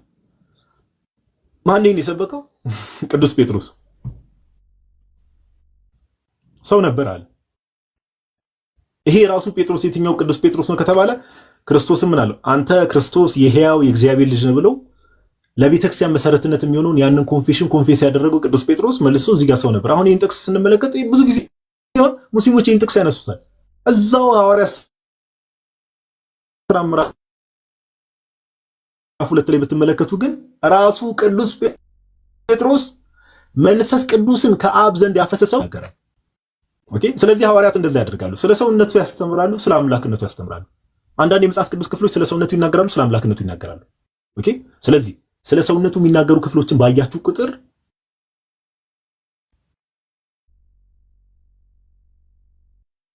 ፍሪክ አውት ማድረግ አያስፈልግም። ኦኬ። ይሄ እምነታችን ነው። ፍጹም አምላክ ፍጹም ሰው እንደሆነ ሰው ብቻ አይደለም። ስለዚህ ስለ ሰውነቱ የሚተመርበት የሚገባ ነገር ስለሆነ ሰዎችን በዚህ መልኩ ስለሆነ አንዳንድ ሰዎች ግራ ለማጋባት የሚሞክሩት። ኦኬ። ጌታችን ኢየሱስ ለምሳሌ የማስመሰል አይደለም፣ አድጓል እንደ ሰው። የሉቃስ ወንጌል ምዕራፍ 2 ላይ ሄዳችሁ ብትመለከቱ የሉቃስ ወንጌል ምዕራፍ 2 ቁጥር 40 እና ቁጥር 52 ብትመለከቱ አድጓል፣ ተወልዷል አይደል? ሕፃን እመቤታችን እኮ ዛሬ በቤተክርስቲያናችን ያለው እኮ አይደለ? ቅዱሳት ስዕላትን ብትመለከቱ እመቤታችን አይደል ሕፃን እያለ አቅፋው በእናቱ እቅፍ ሕፃኑ ነበር እኮ ነው የተባለው አይደል? ሰብአ ሰገል ሊሰግዱ ሲመጡ አድጓል። የምርም ነው፣ በቃ ሰው ሆኗል ስንል የምርም ነው፣ የማስመሰል አይደለም። እድገቱ የማስመሰል ምናምን አይደለም፣ ሰው ሆኖ የምርም። ኦኬ። ስለዚህ ይሄ ነገር ሊረሳ አይገባም። ነገር ግን አንድ ማወቅ ያለብን ነገር ጌታችን ኢየሱስ ኦኬ፣ አንድ ሐሳብ እዚህ ላይ ላንሳ። በሰፊው ጥቅሶችን እያነሳን ዛሬ መግቢያ ስለሆነ ግን ጥቅሶችን እያነሳን ስለ ሰውነቱ የሚያሳዩ ክፍሎችን የምርም ሰው እንደሆነ ከመጽሐፍ ቅዱስ ሰው እንደነበር እናሳያለን። አዘሴም ታይም ደግሞ ዲቪኒቲውን አምላክነቱንም ደግሞ ጥቅሶችን እያሳየን በደንብ እንማማራለን። ይሄ የማይቀር ነው። በደንብ ጥቅሶችን እያነሳን መጽሐፍ ቅዱስ እየገለጠን እናንተም ጥቅስ እየጻፋችሁ እንማማራለን። ግን መረሳት የሌለብን ነገር የጌታችን ትህትና ሊረሳ አይገባም። በፍጹም በፍጹም በፍጹም ሊረሳ አይገባም። ኦኬ። እንዴት መሰላችሁ? ጌታችን ታምራትን ሲያደርግ ለምሳሌ መጽሐፍ ቅዱስ ሄዳችሁ ብትመለከቱ ጌታችን ታምራትን ሲያደርግ እንደው ታምራትን ሰዎች ካላዩልኝ አሁን በዚህ ዘመን በጣም ትልቁ ችግር አሁን ከቤተክርስቲያን ውጭ ያሉ ሰዎች ከፍሬያቸው ታውቋቸዋላችሁ እንደሚባለው እንደው ትምህርቱን እንተውና አክሽናቸውን ተመልክታችሁ ራሱ ክርስቲያናዊ ስነ ምግባር እንደሚያሳዩ ማሳያ ነው። ምን ከተባለ የሆነ ታምር የሚመስል ነገር ፌክ ታምር ራሱ ሲሰሩ በቃ ሰው ለማስጨብጨብና ሆይ ሆይ ለማስባል ነው። በቤተክርስቲያን ውስጥም ሆኖ ዛሬ ኦኬ የሆነ ተአምር የሚመስል ነገር እንደው እንዲያደረግን አስጨብጭቡልን የሚሉ ሰዎች ካለ ይሄ ስፒሪታቸው ከእግዚአብሔር አይደለም፣ በፍጹም ከእግዚአብሔር አይደለም። ኢንዲቪጁዋልስ ከሆኑ ትክክለኛ የክርስቶስ ኢየሱስ ተከታዮች ኦኬ ትክክለኛ የጌታችን የኢየሱስ ክርስቶስ ደቀ መዛሙርቶች ተአምራትን ያደርጋሉ። ኦኬ ፐርፐዝ አላቸው። ነገር ግን እንደው ተአምር ሳደርግ እንደው ሁሉም ሰው ያጨብጭብልኝ ከጌታቸው ነው የተማሩት። ጌታችን ኢየሱስ ለምሳሌ ጥቅሶቹን ማየት ትችላላችሁ። አጠራጠር ባለ መልኩ ታምራትን ሲያደርግ ለምሳሌ የማቴዎስ ወንጌል ምዕራፍ 16 ከቁጥር 16 እስከ 20 ስትመለከቱ ታምራትን ያደርግና የማርቆስ ወንጌል ምዕራፍ 8 ከቁጥር 29 እስከ 30 ብትመለከቱ ታምራትን ያደርግና ለማንም እንዳትናገሩ ይላቸዋል። እንደው ለሳምፕል ያክል ከራሴ እያወራው እንዳይመስል ላንብብላችሁ። ለምሳሌ ማቴዎስ 16 ላንብብላችሁ ስለ ራሱ ማንነት ታምራትንም ሲያደርግ እንዴት እንደሚያደርግ። ለምሳሌ ማርቆስ 8 29 እስከ 30 ለምሳሌ ስለ ማንነቱ ምን ያህል ራሱን አምብል እንዳደረገ ኦኬ መሲህ ስለመሆኑ ራሱ ለሰዎች ሐዋርያትን ብቻ እየነገራቸው ለሰዎች እንዳይናገሩ ይከለክላቸው ነበር። ለምሳሌ የማርቆስ ወንጌል ምዕራፍ 8 ቁጥር 29 እና 30 ላይ እንደዚህ ይላል፣ እናንተ ሰኔ ማን እንደሆንኩ ትላላችሁ ብሎ ጠየቃቸው። ጴጥሮስም አንተ ክርስቶስ ነህ ብሎ መለሰለት። ስለ እርሱም ለማንም እንዳይናገሩ አዘዛቸው ይላል ጌታችን ኢየሱስ። ኦኬ ብዙ ክፍሎችን ማንሳት ይቻላል። ታምራትን ሁሉ ሲያደርግ ጌታችን ኢየሱስ ምን ያደርግ ነበረ? ለሰዎች አትናገሩ ይላቸው ነበር። ይሄ ምን ያህል ሃምብል እንደሆነ ኦኬ ይሄን በጣም በጥልቀት በደንብ ገብተን እንመለከተዋለን። ምን ያህል ሃምብልና ጌታችን ኢየሱስ ምን ያህል ትሁት እንደነበረ ነው የሚያሳየው። ኦኬ። ስለዚህ ፍጹም አምላክ ፍጹም ሰው ስንል ቃል ስጋ ሆነ ብለን ስንናገር የምርም አምላክ ሰው ሆኗል። አምላክነቱን ሳይተው ሰውነቱንም ደግሞ ይዞ ገንዘብ አድርጎ የምርም ይሄ ፊክሽን አይደለም፣ ምን አይደለም። ኦኬ አምላክ ስላደረገው ነገር ነው እያወራን ያለነው። ይሄ ለጭንቅላት የሚከብድ ከሆነ ኦፍ ኮርስ ለብዙ ሰዎች ይከብዳል። እምነት የሚባለው ነገር እዚህ ላይ ነው። ኦኬ እንዴት አምላክ ሰው ይሆናል? ይሄ ለኔ ለመቀበል ይከብደኛል የምትል ከሆነ ወደ አምላክ ጸልይ፣ ይሄን ነገር እንዲገልጥልህ። እንግዲህ የተጻፉ ነገሮችን መጽሐፍትን ምንን የማታነብ ከሆነ ወደ እግዚአብሔር ወደ አምላክ መጸለይ ነው። ይሄን ምስጢር እንዲገልጥ ማለት ነው። እንደዚህ አይነት ነገሮች አንዳንዴ ልባችንን ከዘጋን ስጋና ደም ብቻ የሚገልጠው ነገር አይደለም። የእግዚአብሔር እርዳታ የእግዚአብሔር መንፈስ እገዛ ያስፈልጋል። ኦኬ ስለዚህ ፍጹም አምላክ ፍጹም ሰው ነው ጌታችን ኢየሱስ። ይሄን ደግሞ ራሱን ሀምብል ያደረገው ራሱን ዝቅ ያደረገው ኤግዛክት ቨርሱን ስለማላስታውስ ነው እንጂ ቅዱስ ጳውሎስ በቆሮንቶስ መልእክቱ ላይ ምን ብሎ ይናገራል? ባለጸጋ ነበረ። ኦኬ እኛ እናንተ ባለጸጋ ትሆኑ ዘንድ ግን እርሱ ስለናንተ ደሃ ሆነ ይላል። ይዋዲ እሱን ጥቅስ ሜቢ እንትኑን ታስታውሳለህ? ቨርሱ ቆይ አንዴ ሁለተኛ ቆሮንቶስ ነው አንደኛ ቆሮንቶስ ምዕራፍ እስቲ ላውጣው። በጣም የምወደው ጥቅስ ነው። ባይዘው በጣም የሚገርም ጥቅስ ነው። ቆይ ቆሮንቶስ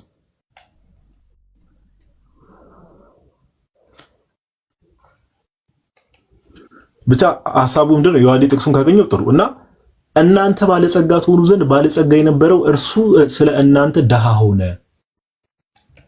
አያችሁ፣ ባለጸጋ የነበረው ማለት በእግዚአብሔር መልክ ሲኖር የነበረው ኦኬ፣ ፍጹም አምላክ የነበረው ቃል ያ ባለጸጋ ምንም ያልጎደለው ፍጹም አምላክ ሁሉን ቻይ የነበረው አምላክ እኛ ሰዎች እኛ ከወደቅንበት እኛን ከፍ ከፍ ሊያደርገን ኦኬ፣ በግርማው ቀኝ ሊያስቀምጠን የሰውን ስጋ በአባቱ ቀኝ ለማስቀመጥ እሱ ስለኛ ደሃ ሆነ፣ ራሱን ዝቅ አደረገ፣ የባሪያ መልክ ያዘ፣ ባዶ ሆነ። ስለዚህ እነዚህ ነገሮችን ያደረገው ክርስቶስ ኢየሱስ ምድር ላይ በነበረበት ሰዓት ላይ ስጋን ገንዘብ ካደረገ በኋላ ፍጹም ሰው ከሆነ በኋላ ያደረጋቸው ነገሮች በሙሉ ለማን ያደረገው? ለእኔና ለእናንተ ነው። ይሄ በፍጹም ምንም የሚያሳፍርን ነገር አይደለም። በፍጹም ኦኬ፣ በፍጹም አንዳንድ ሰዎች ባለማወቃቸው ልባቸው ተደፍነው በእንደዚህ ነገር ሊቀልዱ ይችላሉ። እግዚአብሔር ማስተዋል ይስጣቸው እንላለን። ማብራራት ያለብንን ነገር እናብራለን። እኛ ክርስቲያኖች ግን በፍጹም እኛ ኦርቶዶክሳውያን ክርስቲያኖች በፍጹም በእንደዚህ ነገር አናፍርም። በፍጹም ስለኛ ስለእናንተ ነው ይሄ ነገር የተደረገው። ኦኬ ስለዚህ ይሄ የእምነታችን መሰረት ነው።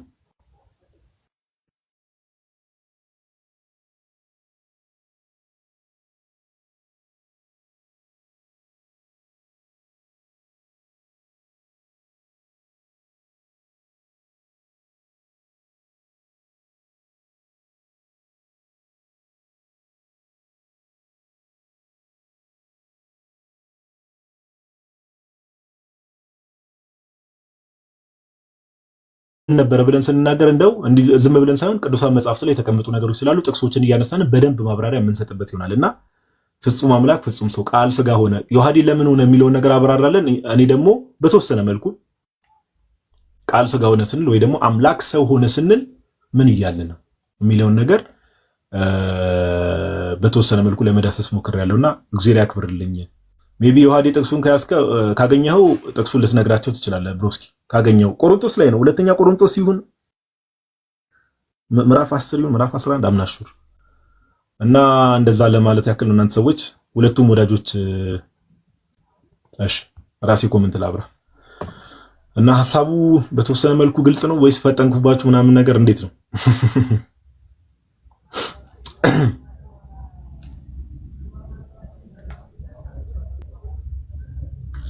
ሁለተኛ ቆሮንቶስ ምዕራፍ 8 ቁጥር 9 ሴልቲ የሚል ዩዘር ኔም ተባረክ። ባይዘው ሁለተኛ ቆሮንቶስ ምዕራፍ 9ን ከፍቼው ነበር። ምዕራፍ 8 ላይ ያ እንዲህ ይላል ጋይስ። ጥቅሱን በጣም የምወደው ጥቅስ ነው። ጥቅሱን ያዙት። እሺ ጥቅሱን ያዙት። ሁለተኛ ቆሮንቶስ ኦኬ፣ ሁለተኛ ቆሮንቶስ ምዕራፍ 8 ቁጥር 9 ሁለተኛ ቆሮንቶስ። እስቲ ጥቅሱን ያዙት ሁላችሁም እሺ፣ እና በደንብ ስሙኝ ምን እንደሚል። ይሄን ሁሌ ልታስቡ ይገባል። እንደው አምላክ ሰው ነው ሲባል እንደው የመፈክር ጉዳይ አይደለም። አምላክ ለኔ እኛ ክርስቲያኖች ብቻ ነን ባይዘው እኮ በድፍረት አምላክ ለኔ እንዲህ ሆኗል ብለን መናገር የምንችለውና ሁለተኛ ቆሮንቶስ ምዕራፍ 8 ቁጥር 9 ላይ ቅዱስ ጳውሎስ እንደዚህ ይላል፣ የጌታችን የኢየሱስ ክርስቶስን ቸር ስጦታ አውቃችኋልና። የማንን? የጌታችን የኢየሱስ ክርስቶስን ቸር ስጦታ አውቃችኋልና ሀብታም ሲሆን ሀብታም ሲሆን ማለት ምን ማለት ነው? በአምላክነቱ የነበረበት ጊዜ ነው። ሀብታም ሲሆን ባለጸጋ ሲሆን እናንተ በእርሱ ድህነት ባለጸጎች ትሆኑ ዘንድ ስለ እናንተ ደሃ ሆነ። ከዚህ በላይ እንግዲህ የአምላክን ፍቅር የሚያሳይ ነገር የለም። ሀብታም ሲሆን ያ በእግዚአብሔር መልክ ሲኖር የነበረው የእግዚአብሔር ቃል የነበረው የእግዚአብሔር ልጅ የነበረው ሀብታም ሲሆን ባለጸጋ ሲሆን ምንም ነገር ያልጎደለው ሲሆን እናንተ በእርሱ ድህነት ምን ማለት ነው? እኛ እርሱ ራሱን ዝቅ በማድረግ ውስጥ ወር ራሱን ሀምብል በማድረግ ውስጥ በእርሱ ድህነት ውስጥ እኛ ምን ሊያደርገን ባለጸጋ ሊያደርገን ስለናንተ ደሃ ሆነ። አስባችሁታል ጋር ይሄ የተነገረው ነገር ለኔና ለናንተ የተደረገ ነገር ነው። ስለኛ ነው ደሃ የሆነው፣ ስለኛ ነው የባሪያን መልክ የያዘው፣ ስለኛ ነው ራሱን ዝቅ ያደረገው። ስለዚህ ይሄ በቀላሉ ሊረሳ የሚገባ ነገር አለ። ይሄ ነገር ሁሌም በክርስቲያኖች ልብ ውስጥ መኖር ያለበት ትልቅና ትልቅ ነገር ነው። ትልቅና ትልቅ ነገር በክርስቲያኖች ልብ ውስጥ መኖር ያለበት ነገር ነው። ለዛ ነው ራሱ ቅዱስ ጳውሎስ ምን ይላል? በዋጋ ተገዝታችኋልና ለራሳችሁ አይደላችሁም በስጋችሁ እግዚአብሔርን አክብሩት ቢለው ለዛ ነው። በዋጋ ነው የተገዛነው። ቀልድ አይደለም። እንደው ዝም ብሎ ደም ፈሷል እንዲህ የማለት ጉዳይ አይደለም። ክርስትና የምር ነው፣ የምር እውነት ነው። ስለዚህ ይሄ የተደረገልን ነገር አምላክ ሰው ሆነ ስንል ፊክሽን አይደለም፣ ሪሊ ሀፕን ያደረገ ነገር ነው። በእውነት የምናምነውም ነገር ነው። ስለዚህ ይሄ ነገር ሊቀልብን አይገባም ለማለት ያክል ነው። እግዚአብሔር ያክብርልኝ። የዋዲ የጎደለ ነገር ካለ እዚህ ላይ የምትጨምረው ነገር ካለ ጎሄድ የተወሰነና ሐሳብ ሰጣለሁ። ሜቢ መሀል ላይ መዝሙር ሰምተን እንደዛ ብናደርግ ይሻላል። ሰው እንትን እንዳይል የሆነ መዝሙር ነገር ሰምተን ወደሚቀጥለው ሐሳብ አይ ቃልዮት ያሰማልን። በደንብ አሪፍ አድርገህ ገልጸዋል። ጸጋውን ያብዛል፣ ረጅም እድሜ ከሙሉ ጤንነት ይስጥልን። አሪፍ ማብራሪያ ነበር። እግዚአብሔር ይስጥልን። እሺ ጋይስ መዝሙር እንስማ፣ አንድ መዝሙር እንስማ፣ አንድ መዝሙር እንስማ መሰለኝ።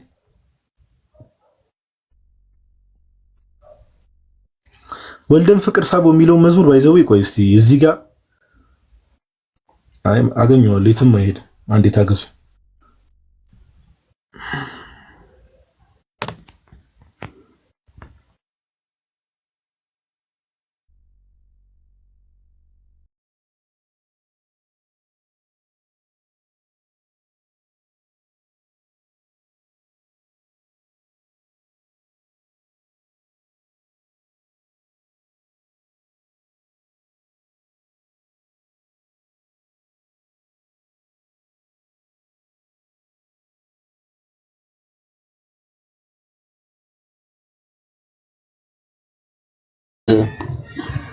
እያቀናበርክ ነው ጋድ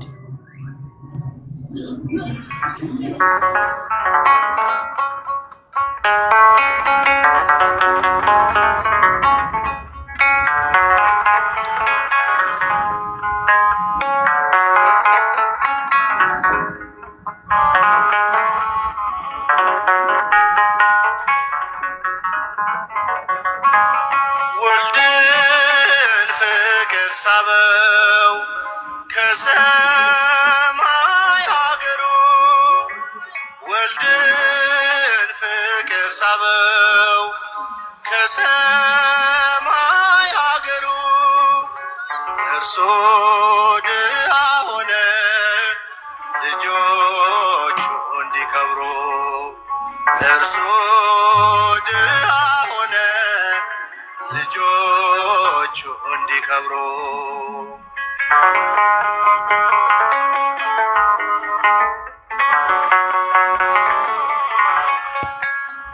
የእግዚአብሔር በግ ተገለጠ ለዘላለም ሞት ተዋጠ ኢየሱስ ለኛ የኛ ለእርሱ ክብር ይሁን ለንጉሱ ክብር ይሁን ለንጉሱ ወልድን ፍቅር ሳበው ከሰማይ አገሩ ወልድን ፍቅር ሳበው ከሰማይ አገሩ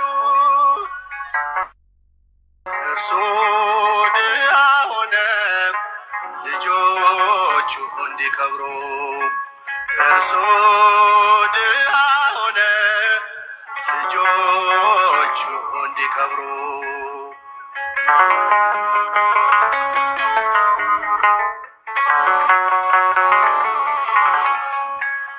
ጻድቅ ፈራጅ ድንቅ ዳኛ ክብሩን ጥሎ ግርግምተኛ ሳይጎልበት ሆነ ባዶ በፍጹም ፍቅረኛን ወዶ በፍጹም ፍቅረኛን ወዶ ወልድን ፍቅር ሳበው ከሰማይ አገሩ ወልድን ፍቅር ሳበው ከሰማይ አገሩ እርሱ ድሃ ሆነ ልጆቹ እንዲከብሩ እርሱ ድሃ ሆነ ልጆቹ እንዲከብሩ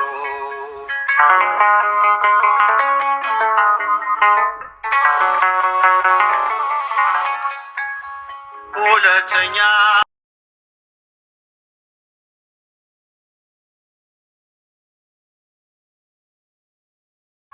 ሁለተኛው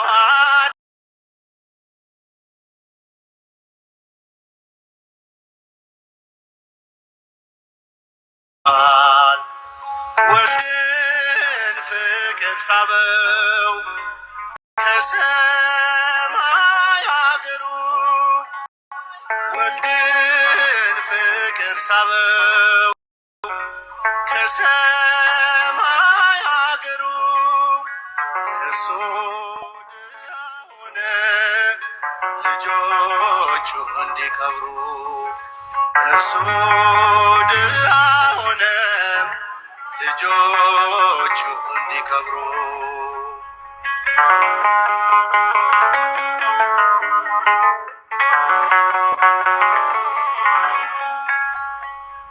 ስለ ሁሉ አንዱ ሞተ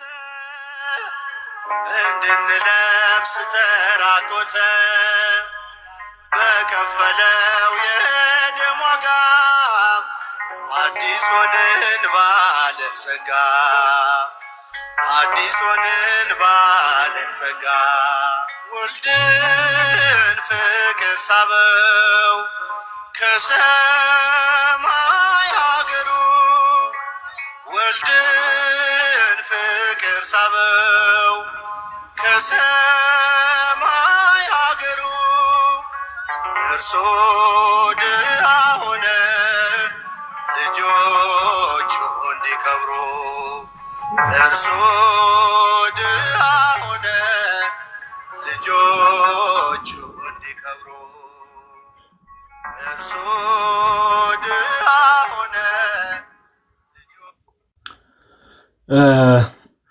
እያያችሁ ነው አይደል? ቤተክርስቲያናችን መዝሙሮቿ ራሱ በጣም እኮ ነው የሚገርመው። አሁን ቀደም ሁለተኛ ቆሮንቶስ ምዕራፍ 8 ቁጥር 9 ላይ ያለውን መዝሙር ሁለተኛ ቆሮንቶስ ምዕራፍ 8 ቁጥር 9 ላይ ያለውን ጥቅስ የቅዱስ ጳውሎስ ጥቅስ ትምህርት በመዝሙርና ጀስት አይረኒ ኦፍ ኢት ይሉታል ፈረንጆች ሲናገሩ። እቺን ቤተክርስቲያን እንደዚህ ብሎ የመናገር ሞራል አንዳንድ ሰዎች ራሱ ኬት እንደሚያመጡ ማናቀም። ኤኒዌይስ እና እናንተ ሰዎች የተከፈለላችሁ ዋጋ ቀላል አይደለም። እንደ ቀልድ እንዳታዩት። ቀጣይ ሜቢ አንድ በውስጥ ከተጻፉ አንድ ፕሮቴስታንት ከጻፈው ያው በእርግጥ ኢንቴንሽኑ ለምሳሌ አላውቅም በፖዚቲቭ ኢንቴንሽን ይሁን በኔጌቲቭ ኢንቴንሽን ከዛ ተነስቶ ዮሐዴ የተወሰነ ሐሳብ እንዲሰጥበት የምፈልገው አንድ ሐሳብ አለ። ዮሐዴ ምን መሰለ ይሰማል አይደል? ዮሐዴ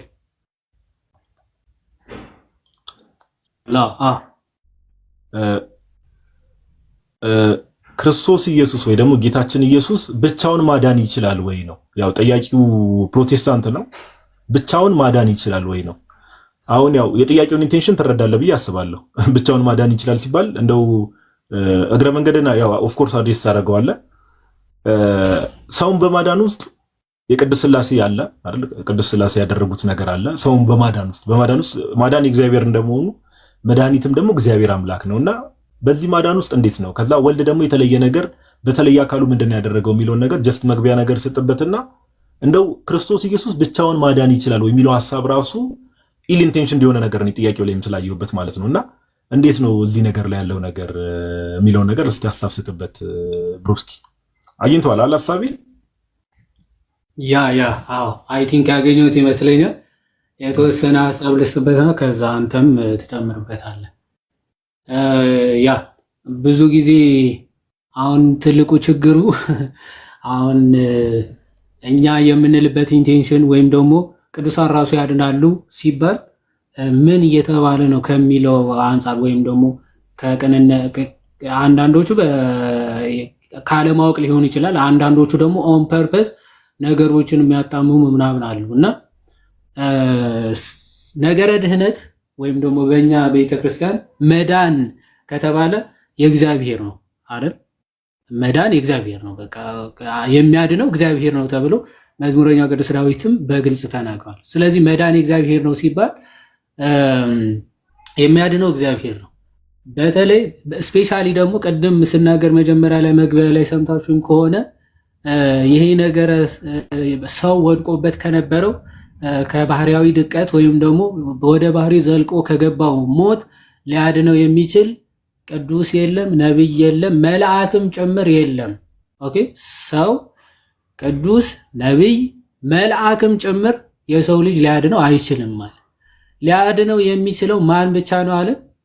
ወልደ እግዚአብሔር ብቻ ነው፣ ወይም ደግሞ እግዚአብሔር ብቻ ነበረ ማለት ነው። ለዛ ነው ነብይ እግዚአብሔር ኢሳይያስ ምን ብሎ ይናገራል? ትንቢተ ኢሳይያስ ምዕራፍ 59 ከቁጥር 8 ጀምሮ ሲናገር ምን ብሎ ይናገራል? እንዲህ ይላል፣ እግሮቻቸው ወደ ክፋት ይሮጣሉ፣ ንጹሃን ደም ለማፍሰስ ይፈጥናሉ። ሐሳባቸው የኃጢአት ሐሳብ ነው፣ ጉስቁልናና ቅጥቃጤ በመንገዳቸው አለ። የሰላምን መንገድ አያውቁ፣ በአካሄዳቸውም ፍርድ የለም። መንገዳቸውም አጣመዋል፣ የሚሄድባትም ሁሉ ሰላምን አያውቅም። ስለዚህ ፍርድ ከእኛ ዘንድ ርቋል፣ ጽድቅም አላገኘንም። ብርሃንን በተስፋ እንጠባበቅ ነበር፣ እነሆ ጨለማ ሆነ። ጸዳልን በተስፋ እንጠባበቅ ነበር፣ ነገር ግን በጨለማ ሄድን። እንደ ዕውሮች ወደ ቅጥሩ ተርመሰመስን፣ ዓይን እንደሌላቸው ተርመሰመስን። በቀትር ጊዜ በድንግዝግዝታ እንዳለ ሰው ተሰናከልን፣ እንደ ሙታን በጨለማ ስፍራ ነን። ሁላችን እንደ ድቦች እንጮሃለን፣ እንደ ርግብ እንንቀሳቀሳለን። ፍርድን በተስፋ እንጠባበቅ ነበር፣ እርሱም የለም። መዳንን ከእኛ ዘንድ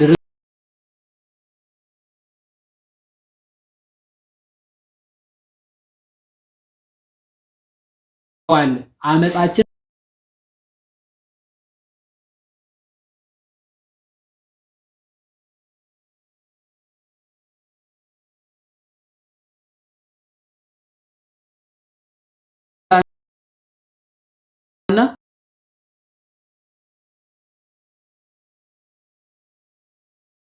እግዚአብሔርም አየ፣ ፍርድም ስለሌለ ተከፋ። ኦኬ ሰውም እንደሌለ አየ፣ ወደ እርሱ የሚማልድ እንደሌለ ተረዳ፣ ተደነቀ ሚልና ስለዚህ ይላል፣ ስለዚህ የገዛ ክንዱ መድኃኒት አመጣለት፣ ጽድቁም አገዘው ይላል። ኦኬ ስለዚህ ምንድነው የሚለው? ሰው የለም፣ ጽድቅ ያለው ጠፋ። ሁላችን በኃጢአታችን ወድቀናል፣ ተቀበዝብዘናል። በድንግዝግዝ እንደሚሄድ ሰው ሁሉ በጨለማ እንደሚራመድ ተሰነካክለን ወድቀናል። ኃጢአታችን ከብዶናል፣ በደላችን እናውቃለን ይልና ማለት ይሄ ነብይ እግዚአብሔር ኢሳይያስ ነው። ኃጢአታችን እያለ የራሱንም ኃጢአት ጭምር ነው እየተናገረ። ስለዚህ እግዚአብሔር አየ፣ ፍርድ እንደሌለ ተመለከተ፣ ሰውም እንደሌለ አየ ይልና ከዛ በኋላ ምን መልአኩን ሰደደ ይላል። መልአክ ሰደደልን ነው የሚለው። መልአክ ራሱ አይችልም። ከዚህ ኃጢአት ከዚህ ድንግዝግዝ ሊያወጣ የሚችል ማንም የለም። ስለዚህ ምን አደረገ ይላል? የሚማልድ እንኳን እንደሌለ ተረዳ፣ ተደነቀ የሚልና ስለዚህ የገዛ ክንዱ መድኃኒት አመጣለት፣ ጽድቁ ማገዘው። የገዛ ክንዱ ምን ሆነው ነው? አማላጅ ሆኖ ሳይሆን በቃ መድኃኒት፣ የገዛ ክንዱ መድኃኒት አመጣለት፣ የጽድቁ ማገዘው ይላል። ለዛ ነው ትንቢተ ኢሳይያስ ምዕራፍ 53 የእግዚአብሔር ክንድ ለማን ተገልጧል ብሎ የሚጀምረው አይደል? ትንቢተ ኢሳይያስ ምዕራፍ 53 ሲጀምር የሰማነው ነገር ማን አምኗል? የእግዚአብሔር ክንድ ለማን ተገልጧል?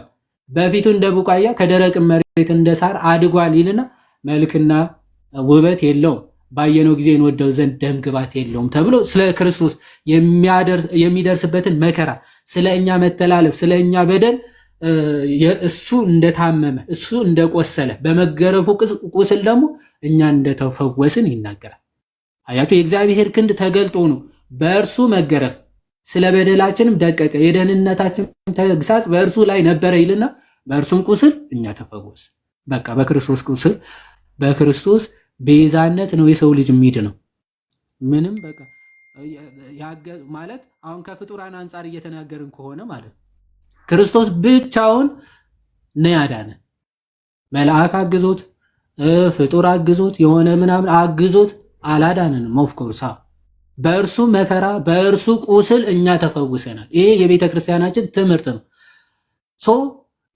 ክርስቶስ ለማዳን አጋዥ ፍጡር አጋዥ ሌላ አካል ወይም ያው ከቅድስት ሥላሴ አንጻር አይደለም። አሁን ኢንቴንሽናቸው ከዛ አንጻር ስለሆነ ማለት የሆነ ፍጡር የሆነ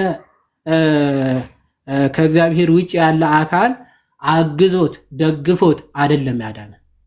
ኦኬ፣ በእርሱ መገረፍ፣ በእርሱ መታመም፣ በእርሱ መሰቃየት የኛ ህመም፣ የኛ ሞት፣ የኛ መሰቃየት፣ የኛ መገረፍ ሁሉ ተወገደ። ኦኬ፣ ክርስቶስ እያንዳንዱ ስራው እያንዳንዱ ነገር ሲሰራ የነበረው ለእያንዳንዱ ሰው ጭምር ቤዛ፣ ክፍያ፣ ዋጋ ነበር፣ ካሳ ነበር። መታመሙ፣ መራቡ፣ መጠማቱ፣ ኦኬ፣ መድገረፉ፣ መቁሰሉ፣ መሞቱ፣ መነሳቱ ይሄ ሁሉ ቤዛነት ነው። ቤዛነት መወለዱ መጸነሱ ጀምሮ ማለት ይሄ ሁሉ ስራ ክርስቶስ ቤዛነት ሲሰራ ነበር ለፍጥረታት ሁሉ ለሰው ልጆች ሁሉ ማለት። ስለዚህ ያለ ማንም ረዳትነት አድኖናል። በጣም በሚገርም ሁኔታ ራሱ ቅዱሳን ራሱ ምልጃቸው ወይም ደግሞ የሆነ ነገር ፈውስ እንኳን ሲያደርጉ እነሱ ካለ ክርስቶስ ምንም አያደርጉ። አሁን ክርስቶስ ሌላ አጋዝ ብቻውን ያደርጋል ሳይሆን ቅዱሳኑ ያለ ክርስቶስ ራሱ ምንም ማድረግ አይችሉም። ምልጃ ቢያደርጉ ክርስቶስ ረድቷቸው ክርስቶስ በሰራው ስራ ወደ ክርስቶስ ስራ የሚያቀርቡ እንጂ እነሱ በዚህ በኩል ክርስቶስ በዚህ በኩል እኩል ማለት ፓራሌል የሚሄዱ ሁለት አካላት ወይ ሁለት ኃይላት አይደል። የክርስቶስ የማዳን ስራ ያገዛቸው የረዳቸው ጸጋው ያገዛቸው ቅዱሳን ናቸው። ቅዱሳን ማለት ከክርስቶስ ተነጥለው ምንም ናቸው። ልክ ቅርንጫፍ ከግንዱ ተነጥሎ ምንም እንዳይደለ ዮሐንስ 15 ላይ እንደሚናገር በቅርንጫፉ በግንዱ ብትሆኑ ኦኬ እኔ እናንተም በእኔ ትኖራላችሁ ነው የሚለው። ከግንዱ ከተነጠለ ግን ቅርንጫፍ ምንም ዋጋ እንደሌለው ቅዱሳን ከክርስቶስ ከተለዩ ሲጀመር ምን የላቸውም። በቃ ቅድስና ራሱ ከየት ይመጣል? የቅድስና ምንጭ ኦኬ ጻድቅም የለም እኮ ነው። ቅድም ያነበብነው ጻድቅ የለም ኃጢአታችን ሁላችንም ገዝቶናል አይደለም። ከክርስቶስ ውጪ ጽድቅስ ራሱ ከየት ይመጣል? ከክርስቶስ ውጪ ቅድስና ከየት ይመጣል? ከክርስቶስ ውጪ ቤዛነት ራሱ ከየት ይመጣል? ስለዚህ ቅዱሳን ከክርስቶስ የተለዩ የተነጠሉ ሌሎች አካላት ሌሎች ኃይላት ሳይሆኑ የክርስቶስ ጸጋ የክርስቶስ ቤዛነት ረድቷቸው አግዟቸው እነሱ ደግሞ ሙሉ ለሙሉ የክርስቶስን ጥሪ የክርስቶስን ማዳን በምልአት የተቀበሉ ስለሆኑ ነው ማለት። ኦኬ ልክ ክርስቶስ ወደ ክርስቶስ መምሰል ህይወት እያደግ ስትሄድ ክርስቶስ ወደ አንተ እጥፍ እየቀረበ እንደሚመጣ ማለት። ኦኬ ይሄ የጸጋ ተዋህዶ ይባላል። ተዋህዶ ሁለት አይነት ነው። የጸጋ ተዋህዶ ባህሪያዊ ተዋህዶ ይባላል። ክርስቶስ ከሰውነቱ ጋር የተዋህደው የባህሪ ተዋህዶ ነው። ከቅዱሳኑ ጋር ደግሞ የጸጋ ተዋህዶ ያደርጋል። የጸጋ ተዋህዶአችን የሚሆነው በምንድነው? ያው ከክርስቶስ ጋር ካለን ህብረት የተነሳ ወይም ደግሞ ከክርስቶስ ጋር ካለን ህብረት አንጻር ነው። ክርስቶስ ወደ ክርስቶስ እየቀረበን በሄድ ቁጥር ክርስቶስ ወደኛ እየቀረበ ይመጣል። ጸጋውን፣ ኃይሉን፣ ክብሩን በእኛ ይገልጣል ማለት ነው። ልክ ሐዋርያ ቅዱስ ጳውሎስ በድካሙ የክርስቶስ ኃይል በእርሱ እንደሚገለጥ ለዛ ነው በድካሜ እመካለሁ ይልና ምክንያቱም በእኔ ድካም ማን ይገለጣል ነው የሚለው ክርስቶስ ስለሚገለጥ ነው።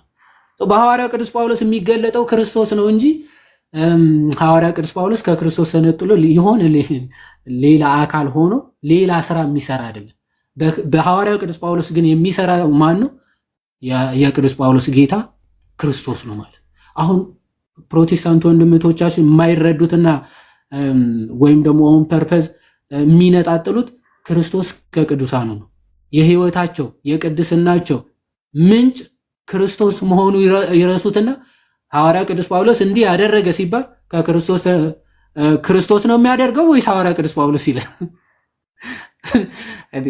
ሐዋርያ ቅዱስ ጳውሎስ እኮ የክርስቶስ አካል እኮ ነው። ጸጋው የረዳው አንድ የክርስቶስ ብልት እኮ ነው። የክርስቶስ ብልት ስለሆነ ነው ያንን ጸጋ የተሰጠው ወይም ደግሞ ያንን የሚያደርገው እንጂ ሐዋርያ ቅዱስ ጳውሎስ ከክርስቶስ ተነጥሎ ሊኖረው የሚችል ምንም ጸጋ ራሱ የለም። ከክርስቶስ ተነጥሎ ማለት ሲጀመር ከክርስቶስ ከተነጠለ ቅዱስ ምን ይባላል? ዮሐዴ እንዲህ እንደሚባለው እኮ ነው። አያይዘህ እንትን እንድትለው የጴጥሮስ ጥላ ነው ወይስ ክርስቶስ ነው ያዳናቸው? የጳውሎስ ጥላ ነው ወይስ ክርስቶስ ነው ያዳናቸው እንደማለት ነው እኮ። አይገርምም? በጣም እኮ ነው የሚገርመው። የጳውሎስ ጨርቅ ወይስ ክርስቶስ ነው የሚያድነው? ኦልሬዲ የሚገርማችሁ ቅድስና ማለት ወደ ክርስቶስ በጣም እየቀረብክ ከሄድክ ማለት ነው። ቅድስናው ከሰውነት አልፎ ባይዘወይ ወደ ልብስ፣ ከልብስ አልፎ ወደ ጥላ።